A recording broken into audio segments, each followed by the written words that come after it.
Hello and welcome back to the Deep Dive. It is great to have you with us. Great to be here. Today we are opening up a stack of sources that feels a little different from our usual fare, but I have to say, looking at the notes here, the psychological layers are just as dense as any business case study we've done. Oh, absolutely. We are diving into The Wild Card by Stephanie Archer. It's a really fascinating text. I mean, on the surface, if you just glance at the cover, you're looking at a contemporary romance. Right, set in the world of professional hockey. Exactly. High stakes, high pressure world.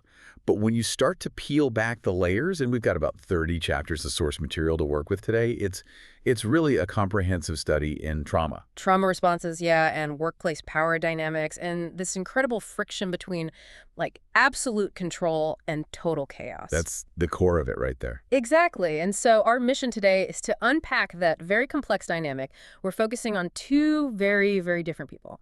You've got this grumpy, estranged daughter of a team owner. And then you have the sunshiny, overly responsible head coach she is forced to work with.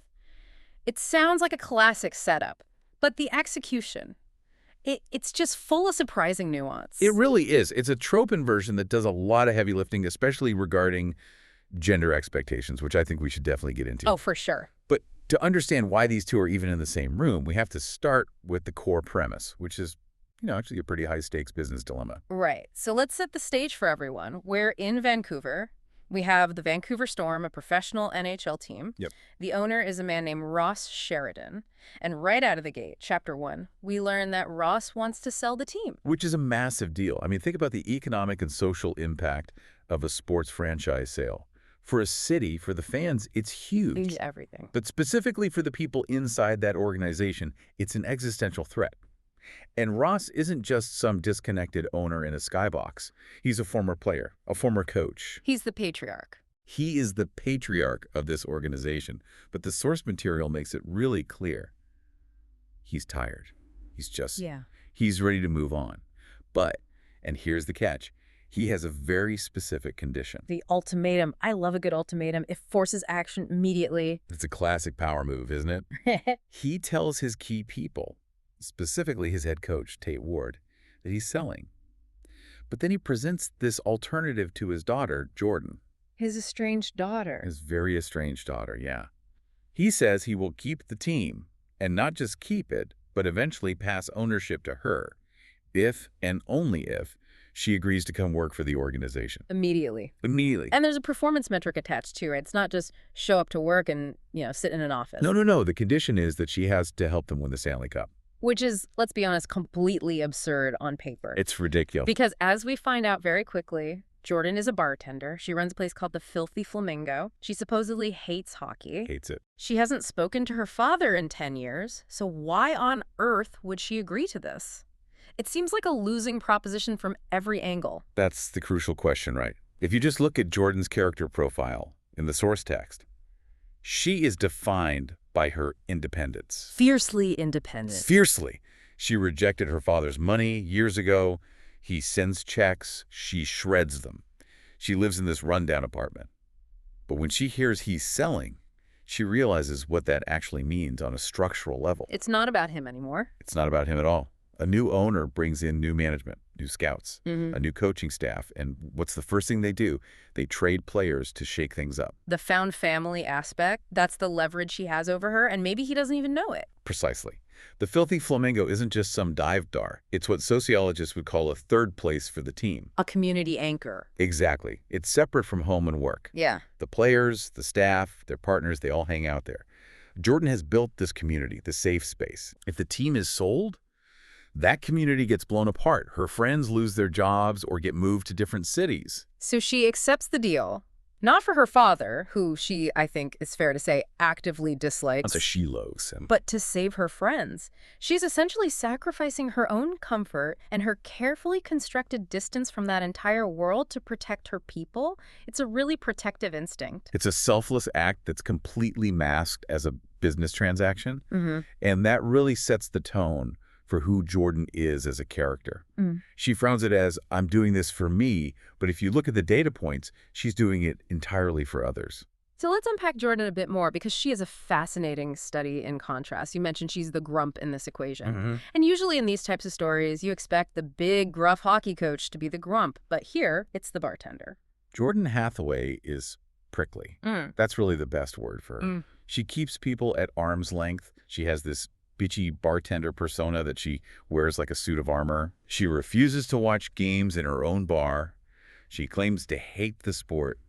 But underneath all of that, the sources reveal she is secretly, deeply nurturing. Okay, so give us an example of that hidden nurturing side, because saying you're nice and acting nice are two very different things. Well, take her staff at the bar.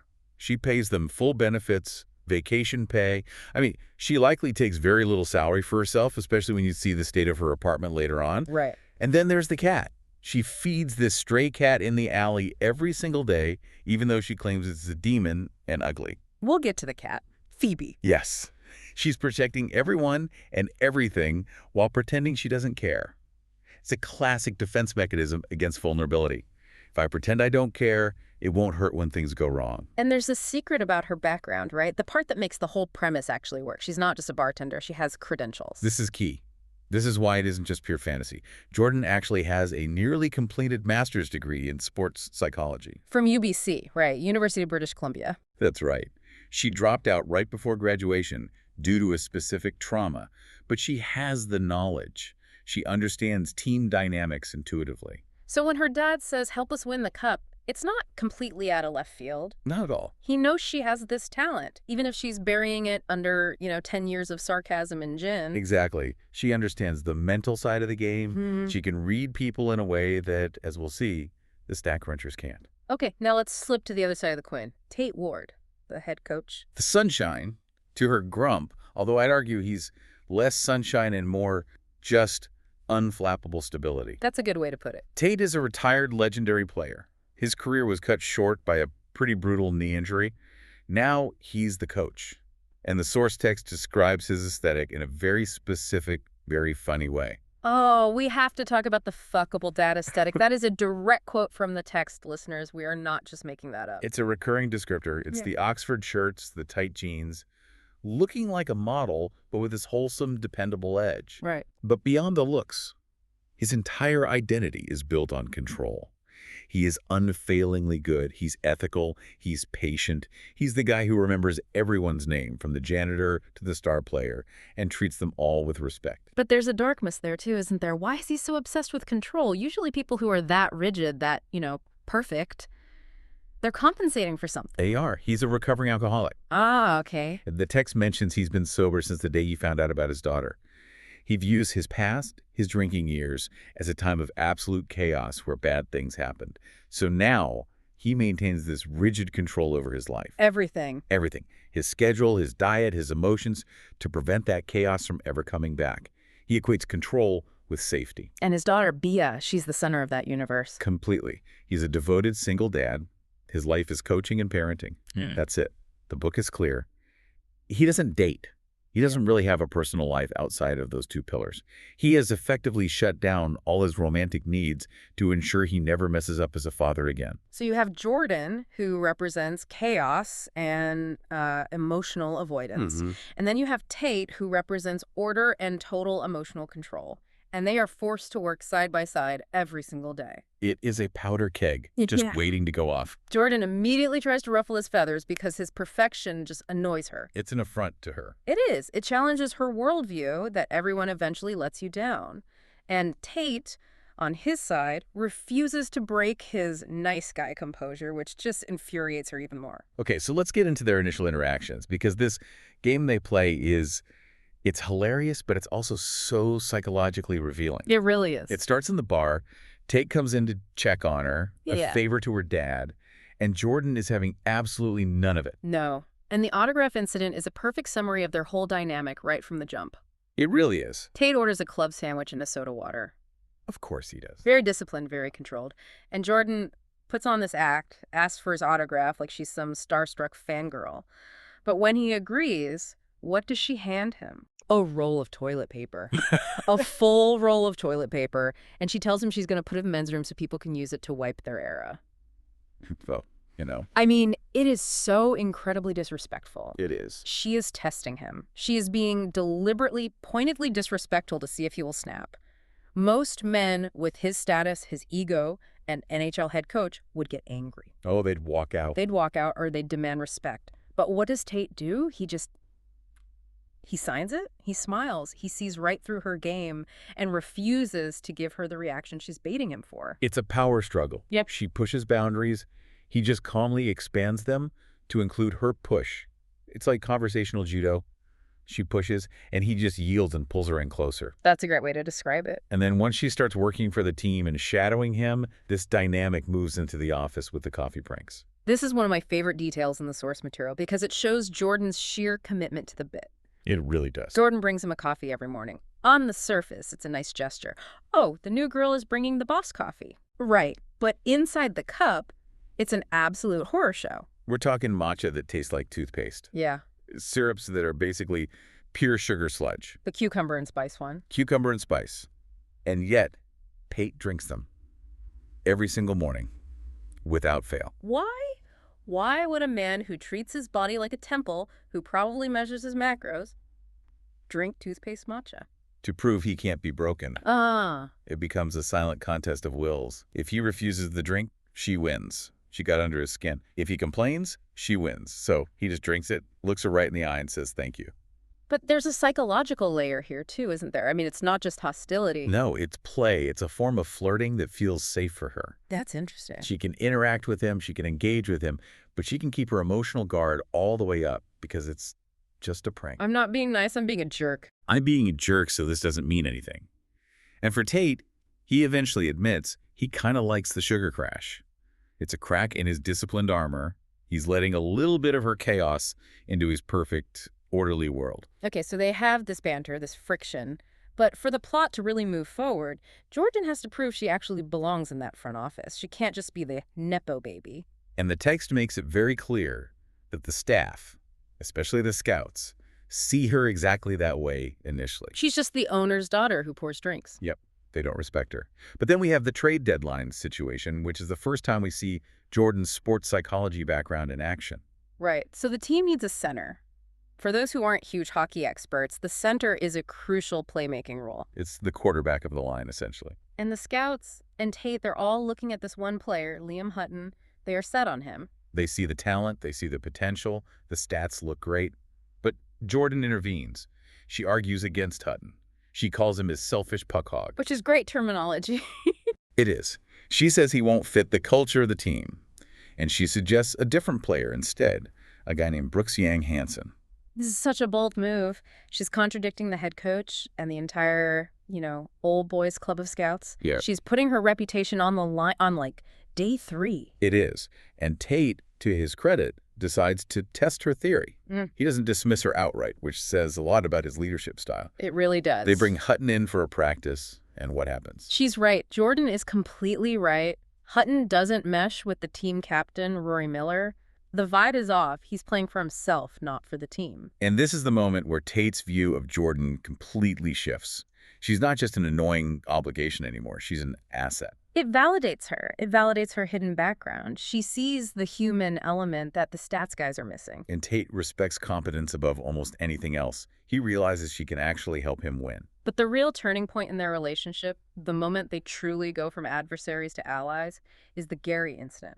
Ugh, Gary. This is such a heavy scene, and it feels so real to anyone who's ever worked in a male-dominated industry. It's so cringy. They're on a conference call with the scouts, and one of them, Gary, is just incredibly dismissive of her. He calls her a girl. He asks why they're listening to a bartender. It's awful. And usually in these situations, the woman has to defend herself or she gets steamrolled. Right. And if she defends herself, she gets labeled emotional or difficult. Exactly. It's a no-win scenario. But Tate steps in.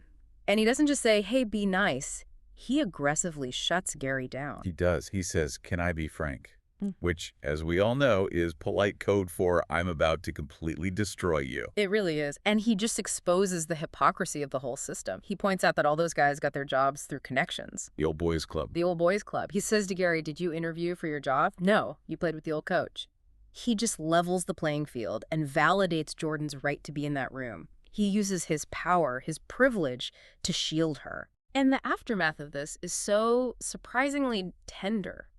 Jordan, she holds it together in the meeting, face a stone, but then she hides in a supply closet to cry, which is just so relatable. Oh, totally. You fall apart among the paper towels and toner cartridges. And Tate follows her, not to scold her, not to tell her to toughen up, but just to check on her. He finds her in this really vulnerable moment, and he validates her potential. He tells her, you have talent, intelligence, and work ethic. And that is a massive, massive shift. He's building her up when she's used to being torn down or ignored by the men in her life. And it scares her, doesn't it? It terrifies her, because Jordan's entire worldview is built on the premise that people leave or people don't actually care. When Tate shows genuine care and respect, it threatens her entire defense system. If he's safe, she might actually fall for him, and to her, that's the most dangerous thing in the world. Speaking of caring for things, we have to talk about the cat. This subplot seems like fluff at first, but it's actually doing so much work for the character development. Phoebe, the quote-unquote demon cat. Right. Jordan insists this cat is ugly. She describes it as having googly eyes and looking like a badly glued-together daycare project. She claims she hates it. But she feeds it. She worries about it when it rains. It's that actions versus words theme we keep seeing with her. It is. And then Tate discovers the cat in the alley, and of course, because he is Tate Ward, the cat immediately loves him. It just starts purring for him. Instantly. Which infuriates Jordan. She's been feeding this thing for months, and all it does is hiss at her, but Tate shows up with his perfect jawline and his nice guy energy, and the cat is just in love. Of course. But this whole thing leads to the forced proximity trope getting kicked into high gear. Right, because it's raining. It's raining, so Tate insists on driving Jordan and the cat home. And when they get to Jordan's apartment building, it's a disaster. All her stuff is on the street. She's been evicted. Rent-evicted is the term the book uses. Which is a very real, very big issue in Vancouver housing. Landlords kick tenants out to renovate and then jack up the rent for the next person. But for the story, this is the moment Tate sees the reality of Jordan's life. She's the daughter of a billionaire, but she's living in poverty. She's desperately trying to save her mother's old records, her only real connection to her late mom. He sees her vulnerability in a way he hasn't before. He sees she's not a privileged princess. She really is completely on her own. And what does he do? He goes into full-on dad mode. Yeah. He solves the problem. He offers her his guest cottage. Rent-free. Rent-free. And Jordan, who prides herself on her independence, has to accept. She has nowhere else to go, especially not with this demon cat. So now she is living on his property. In the woods. Yeah. In North Vancouver. It just escalates the intimacy dramatically. She starts to see his life up close. She sees the dadmobile, the car he calls the adventure car. It is so wholesome it hurts. And she sees that he claims not to have a TV, but then she catches the flicker of a screen from his bedroom window late at night. He's a liar. He watches TV. He watches TV. It's a small thing, but it humanizes him. He's not a perfect robot. He just wants to project that wholesome intellectual image for his daughter. And living there, Jordan also gets to see him as a father. And that is really dangerous territory for her heart. It is. Let's talk about that family dynamic, because Bea, his daughter, becomes this little bridge between them. Bea is a great character. She's 9, she's quirky, she's a big reader. She just wanders into Jordan's guest cottage and reads books on her bed. And she offers Jordan her Dunkaroos. Which is the ultimate offering of peace. If a 9-year-old offers you their Dunkaroos, you have been accepted into the tribe. It is the highest honor.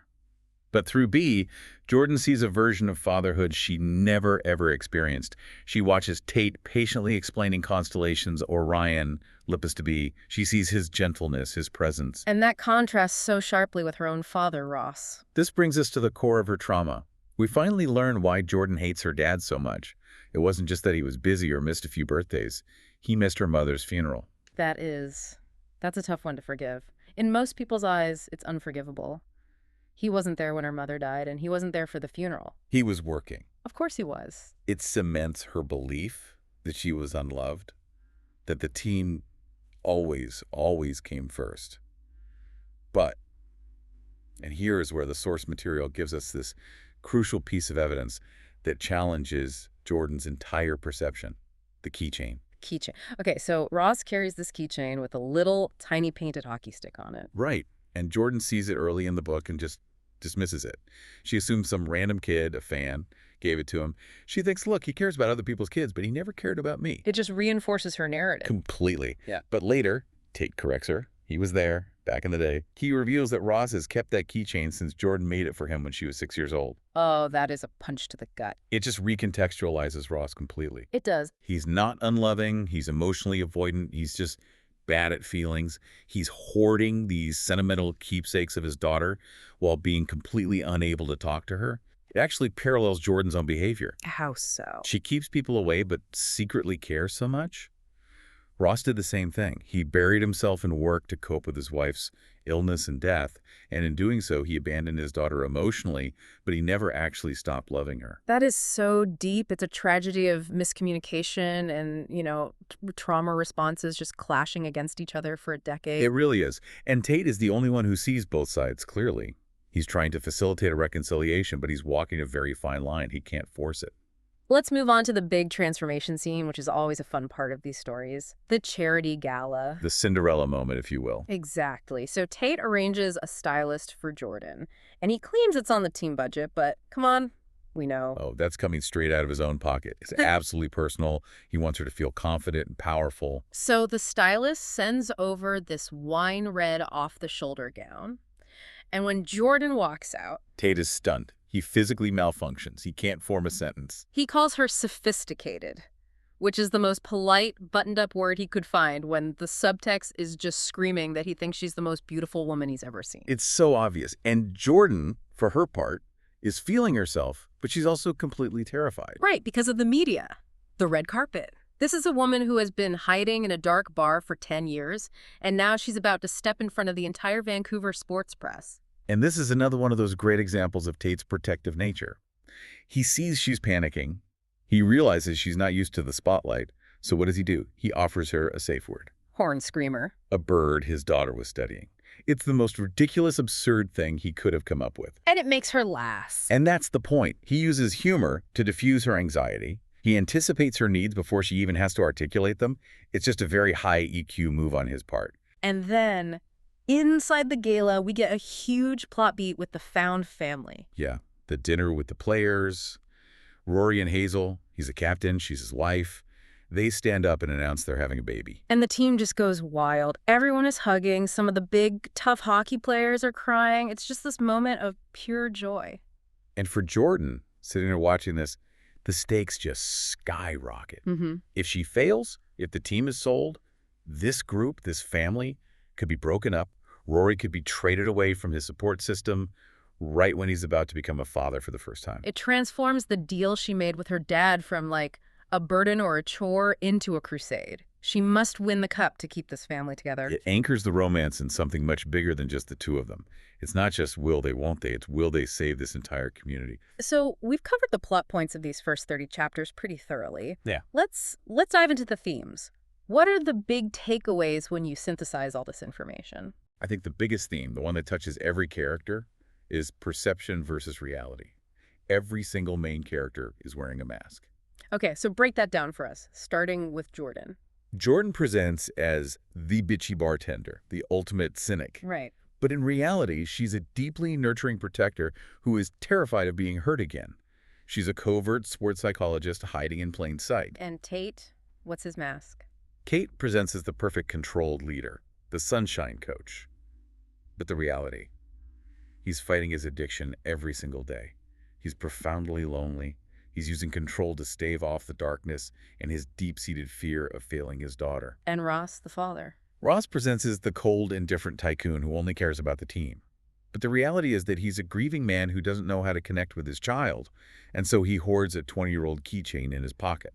So the journey of the book really is about these characters slowly, painfully lowering those masks and seeing the reality of each other for the first time. Exactly. And the second major theme that goes out of that is control versus chaos. Which we talked about a little. Tate is order. He's all order. Sobriety, schedules, clean eating, emotional suppression. And Jordan is chaos. A messy apartment, an ugly cat she loves, emotional outbursts, pranks with cucumber coffee. And they say opposites attract. But I think it's more than just attraction here. They actually balance each other. Jordan brings life and fun and spontaneity to Tate's rigidity. She literally forces him to loosen up by making him drink bad coffee. And what does he bring to her? He brings safety and stability to her chaos. He gives her a home in the cottage, a purpose at the job, and he defends her against guys like Gary. He creates a safe space for her to finally be vulnerable. It's a symbiotic relationship. They're healing each other's primary wounds without even realizing it. Which leads to the final thing I want to touch on, which is the nature of goodness. Jordan constantly challenges Tate's nice guy persona. She doesn't trust it. She doesn't trust it at all. She thinks it's a fake act, just like her father's public persona was. She's just waiting for the other shoe to drop. She's waiting for him to snap, to prove he's just as selfish as everyone else she's ever relied on. But he doesn't. Yeah. He proves through his actions that his goodness is genuine, saving the records, defending her, giving her the cottage. And that is what is truly terrifying to Jordan. Why? Because if he's actually good, then she has something real to lose. It threatens her entire worldview that everyone leaves. It's easier to be cynical than to be hopeful. Hope is dangerous. Precisely. Hope hurts. So let's summarize where we leave off in the source material at the end of this section. Jordan is living in Tate's guest cottage. They are professionally aligned. Gary has been silenced. The trade for Yang Hansen is happening. She has proven her value. And the romantic tension is just at a boiling point. The red dress, the constant banter, the lingering looks.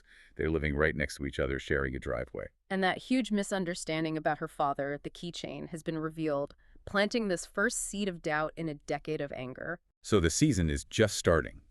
The official goal is the Stanley Cup. But the real questions are all personal. Will Jordan ever be able to forgive her father? And can Tate maintain his ironclad control while living next door to the one woman who completely disrupts it? And what happens when that horn screamer safe word isn't enough to stop the real feelings from taking over? That is the question. It is. It's just such a compelling setup. It makes you realize that, a lot of romance novels are doing the heavy lifting on interpersonal psychology that other genres sometimes ignore. Absolutely. It's emotional intelligence wrapped in an entertaining package. It's teaching you about attachment styles and trauma responses while entertaining you with hockey players and coffee drinks. It is. So here is a provocative thought for you to take away today as you go about your week.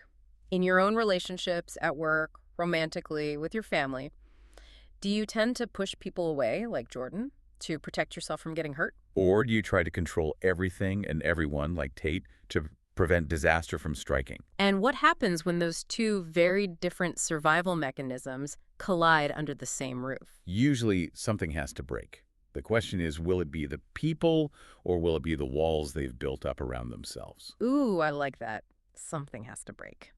That's all the time we have for this deep dive into the wild card. We hope you enjoyed this look into the psychology of the Vancouver storm. We'll catch you on the next one. Thanks for listening.